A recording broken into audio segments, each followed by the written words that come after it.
주 백성 자녀들 진실한 주님의 약속 주여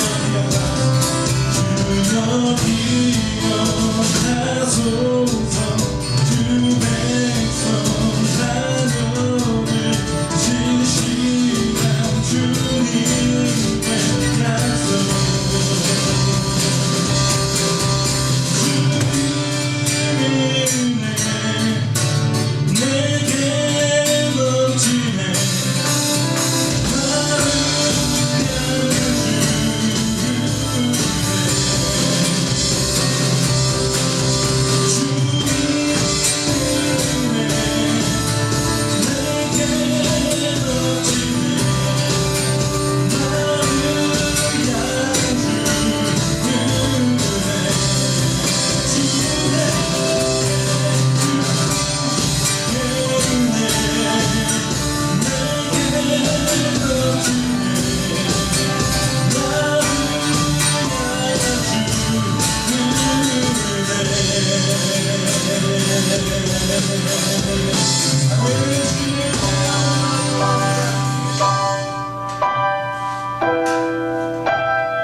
하나님의 본체 십자가에 달리사 우리 죄 사셨네 하나님이 그를 지극히 높여 모든 이름 위에 뛰어난 이름을 주사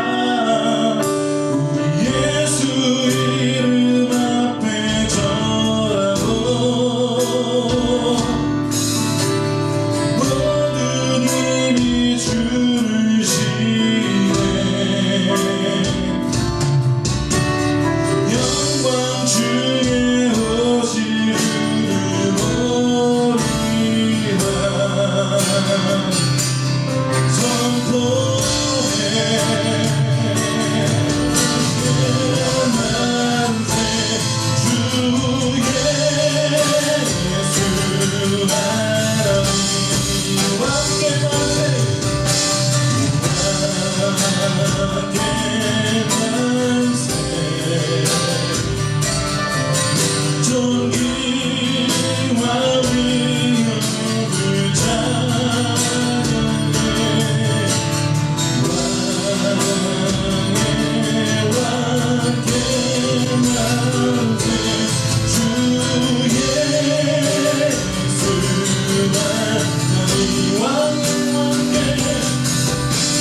우리에게 허락하신 말씀은 빌립보서 2장 5절에서 11절까지의 말씀입니다.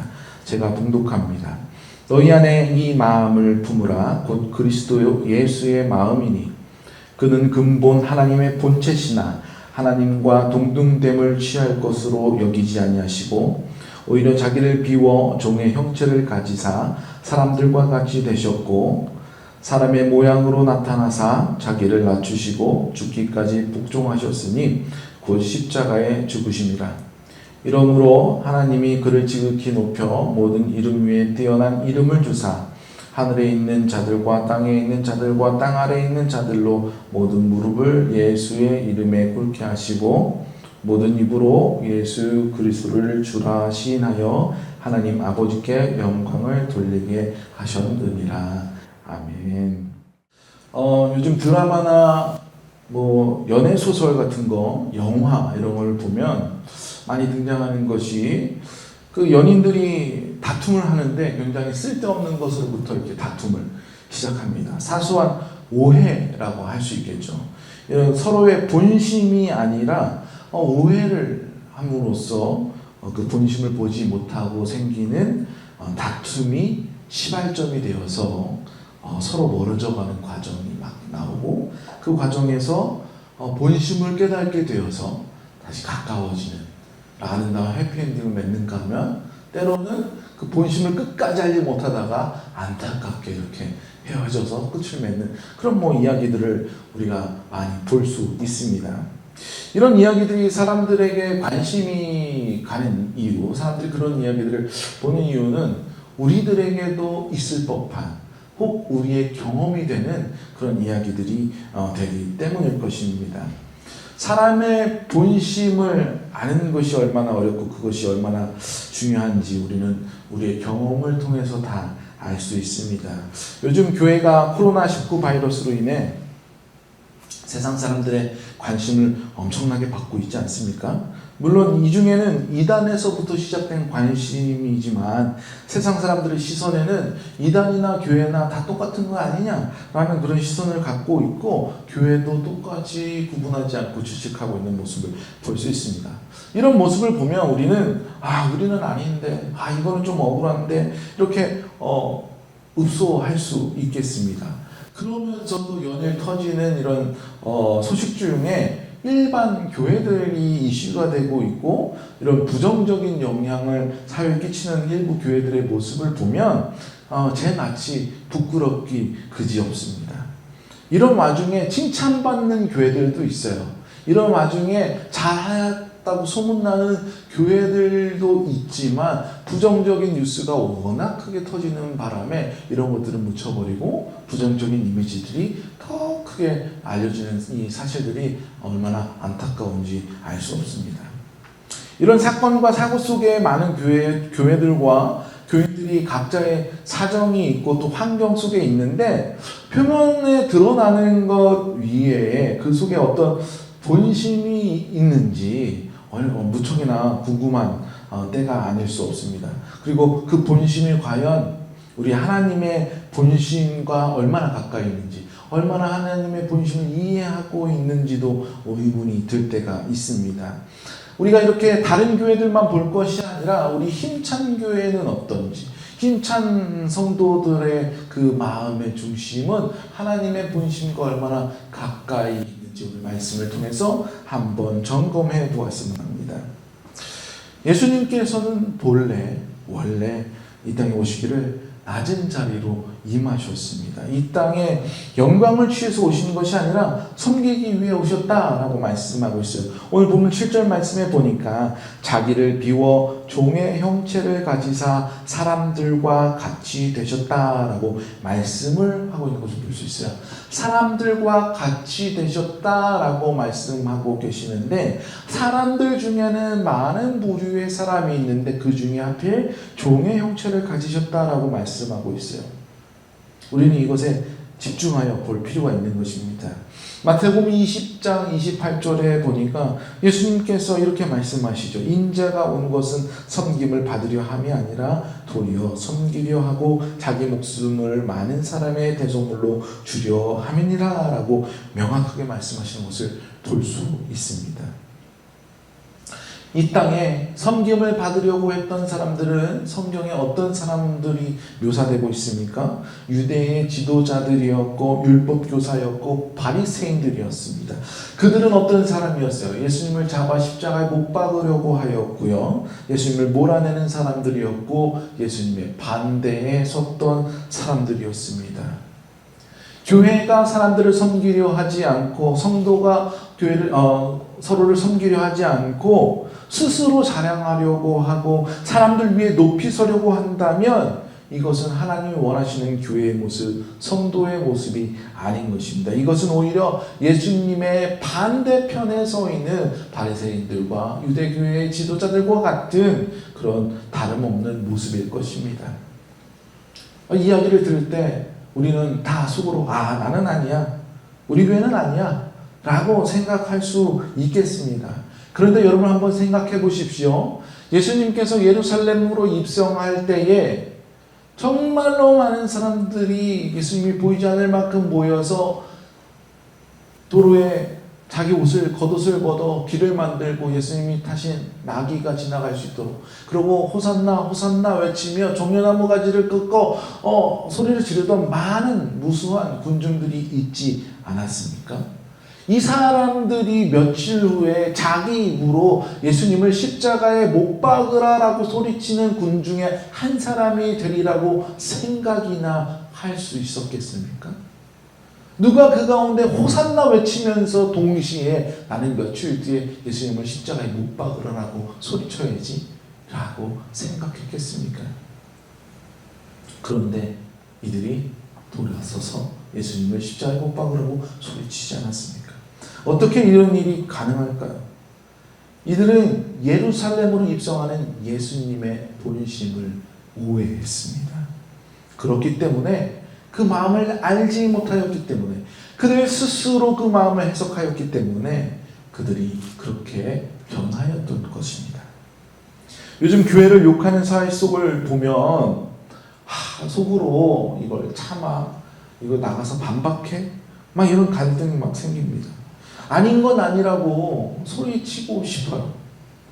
물론 교회가 잘못한 것까지 변명하고 싶은 생각은 없지만 교회가 하지 않은 것까지 교회 탓으로 돌리는 이런 사회의 비판적인 모습을 보면 참으로 억울하고 소리치고 싶은 심정이 생깁니다. 간절하죠. 그럴 때면 속으로 주님 언제까지? 이런 기도가 저로 나와요.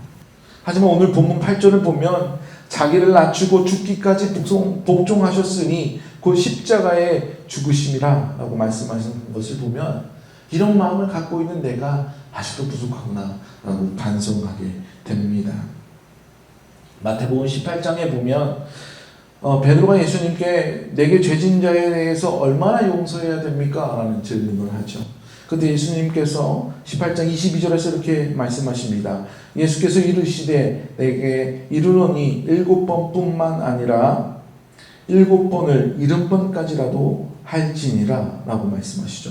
이것은 490번까지는 용서하고 491번째부터는 용서하지 말라라가 아니라 그만큼 완전수에 완전수를 더하는 그 무수한 수만큼 끊임없이 용서하라는 예수님의 말씀이다라는 것입니다.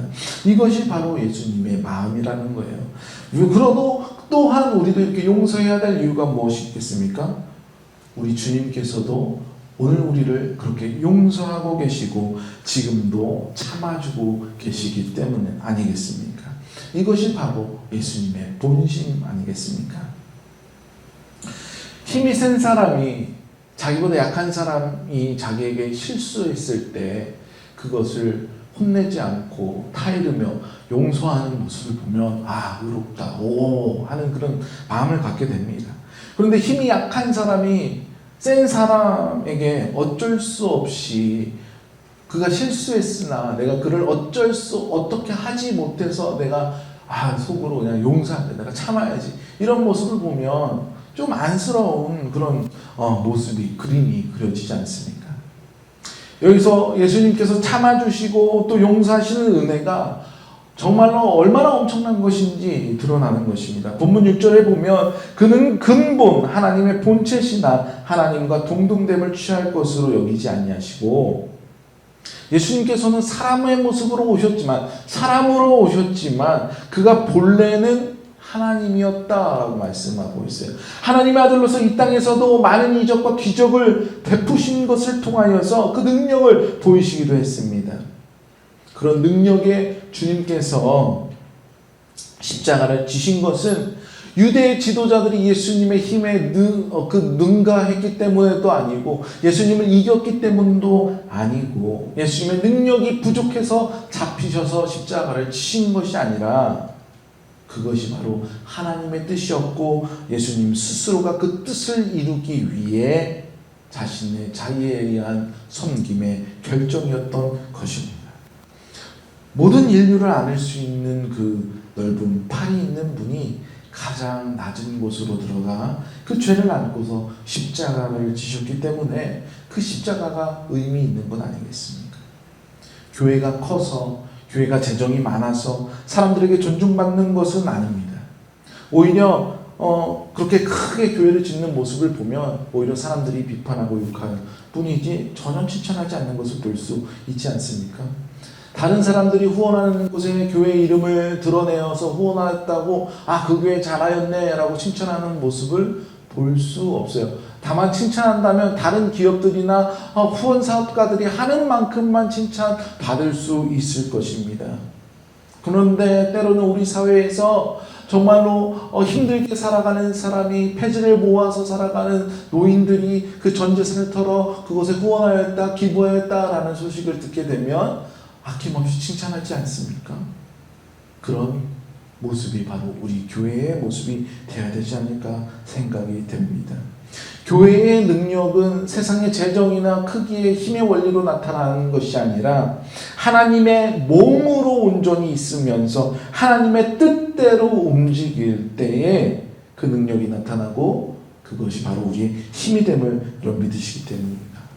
우리 교회는 작기 때문에, 나는 여기서 나 혼자 예수 믿는 사람이기 때문에 아무것도 할 수 없어, 나는 티나는 일을 할 수 없어, 나는 도움이 되지 않을 거야, 우리 교회는 도움이 되지 않을 거야 라고 생각하십니까? 어쩌면 우리가 지금 아무것도 하고 있지 않기 때문에 보지 못할 수 있고 하나님의 능력이 나타나지 않을 수 있음을 여러분 기억하시기 바랍니다. 여러분의 희생과 도움으로 한 사람이라도 도움받을 수 있다면, 혹은 그 도움이 미약하여서 한 사람조차 담당할 수 없는 그런 작은 도움일지라도 그 도움들이 모여서 하나님이 역사하시면 놀라운 도움으로 변화되며 하나님의 역사하심이 천국을 세울 능력이 됨을 여러분 믿으시기 바랍니다. 저는 교회에 들어가는 입구서부터 계단까지 알코올 스프레이를 뿌려가면서 작은 공간이지만 뿌립니다. 소독을 하죠. 그리고 교회 현관에는 유튜브로 예배 참여할 수 있다라고 포스터를 붙여 놓았습니다. 제가 왜 이 포스터를 붙여 놓았을까요? 지나가는 사람들이 보고 저희 교회 유튜브 예배를 같이 참여하기를 바라서, 물론 그래도 감사하겠지만 지나가는 사람들이 그것을 보고 예배에 참여하기보다는 이 교회는 지금 모임을 폐하고 인터넷으로 예배하고 있구나, 이 지역에 사람이 모이지 않아서 내가 이 앞을 드나들 때 위험하지 않겠구나, 안전하겠구나 라고 안도할 수 있도록 제가 포스터를 일부러 붙여놓은 것입니다. 그것이 저희 교회가 지금 할 수 있는 최선이 아닐까 생각이 되었기 때문이죠. 여러분 마스크를 하고 있지 않습니까? 저도 마스크를 하고 있어요. 집에서 마스크 끼고 나와서 운전해서 와서 교회 앞에 차를 세우고 교회에 들어옵니다. 사람들을 만날 일이 없어요. 그래도 마스크 들고 다닙니다. 밖에 교회 바로 옆에 있는 슈퍼에 갈 때도, 옆에 있는 식당에 갈 때도 마스크를 끼고 이동해요. 왜? 저 사람은 마스크를 끼고 있어서 나에게 나쁜 것을 옮기지 않겠구나라는 주변 사람들에게 안도감을 주기 위해서 마스크를 착용합니다. 이 마스크가 얼마나 좋은 마스크인지, 얇은 마스크인지, 두꺼운 마스크인지 상관없이 마스크를 착용하고 이동해요. 여러분들은 어떻습니까? 여러분 스스로 위해서도 그렇게 할 수 있지만 우리가 이렇게 함으로써 작은 이런 노력을 통하여서 우리 주변에 도움을 주고 있는 것 아니겠습니까? 우리가 아무것도 할 수 없는 게 아니에요. 미약하기 때문에, 가진 것이 없기 때문에 할 수 없는 것이 아니란 말입니다. 마태복음 26장, 마가복음 14장, 그리고 요한복음 12장에 보면 향유 한 옥합을 예수님께 깨뜨려 붓는 여인의 이야기가 나옵니다. 요한복음에서는 이 여인을 마리아라고 이야기하고 있습니다. 제자들이 이 여인의 행동을 보고 뭐라 합니까? 300데나리온이나 하는 것들을 가난한 자들에게 나누지 않고 이곳에 허비하였다라고 질책합니다. 그러나 예수님께서는 이 여인의 본심을 보시고 칭찬하지 않으십니까? 그리고 제자들에게 뭐라고 말씀하십니까? 제자들이 정말 가난한 사람을 위해서 얘기하는 것이 아니라 300데나리온이라 하는 그 향유를 보고 그렇게 질책하는 제자들의 본심을 보고 그들을 질책하는 모습을 볼 수 있어요. 예수님께서는 주일에 손이 많은 자를 고치셨습니다. 사람들은 그것을 보고 주일 안식일을 어겼다고, 안식일에 노동하지 말아야 되는데 율법을 어겼다고 예수님을 질책하지요. 제자들은 이 순간에 그들과 동일한 마음이었던 것이죠. 여러분, 이들 가운데, 우리들 가운데에 이렇게 생각할 수도 있겠습니다. 때로는 우리의 결정하고 행동하는 것들이 주님의 본심과 다르게 세상의 사람들과 동일하게 적용될 수도 있겠습니다. 예수님께서는 중죄인들만 받는 십자가형을 받으셨어요. 정말로 안타까운 일이 아닐 수 없는 것이죠. 자존심이 상하고 면이 서지 않는 일일 수 있습니다. 그러나 그 십자가로 하나님께서는 하늘의 영광을 주셨는 줄로 믿으시기 바랍니다. 오늘 본문 9절부터 11절의 말씀을 보면 하나님이 그를 지극히 높여 모든 이름 위에 뛰어난 이름을 주사 중약하고 11절 말씀을 보면 모든 입으로 예수 그리스도를 주라 시인하여 하나님 아버지께 영광을 돌리게 하셨느니라. 예수님이 그 십자가의 형태를 순종함으로써 예수님이 예수 그리스도가 되는 놀라운 은혜가 있었다라는 것입니다. 하나님의 본심을 알고 그 마음을 따르는 자는 하나님의 영광을 이렇게 받게 됨을 믿으시기 바랍니다. 사도 바울은 이렇게 고백하고 있어요. 고린도전서 15장 10절에서 내가 나 된 것은 하나님의 은혜로 된 것이니 내게 주신 그의 은혜가 헛되지 아니하여 내가 모든 사도들보다 더 많이 수고하였으나 내가 한 것이 아니요 오직 나와 함께 하신 하나님의 은혜로다. 사도 바울은 본래 예수 믿는 사람을 잡으러 다니는 사람이었습니다. 그러나 그가 하나님의 본심을 알고 하나님의 본심을 닮아 그렇게 일한 결과 예수 그리스도의 은혜가 이 가운데 나타났다라고 고백하는 것 아니겠습니까? 내 영광을 세우겠다고? 교회의 영광을 세우겠다고 아등바등 무엇을 해보려고 한들 무슨 의미가 있겠습니까? 하나님께서 세우실 그 영광 속에 가장 쉽고 정확하게 들어갈 수 있는 그 비결이 본문 5절 말씀에 너희 안에 이 마음을 품으라 라는 것입니다. 그 마음이 무엇입니까? 예수 그리스도의 본심, 주님이 우리를 섬기려 했던 그 본심, 십자가를 지시렸던 그 본심이다라는 것입니다. 하나님 아버지의 본심을 품어 이 땅을 묵묵히 섬겨가는 하나님의 영광 안에 거하시는 성도가 되시기를 주님의 이름으로 축원드립니다. 기도하시겠습니다.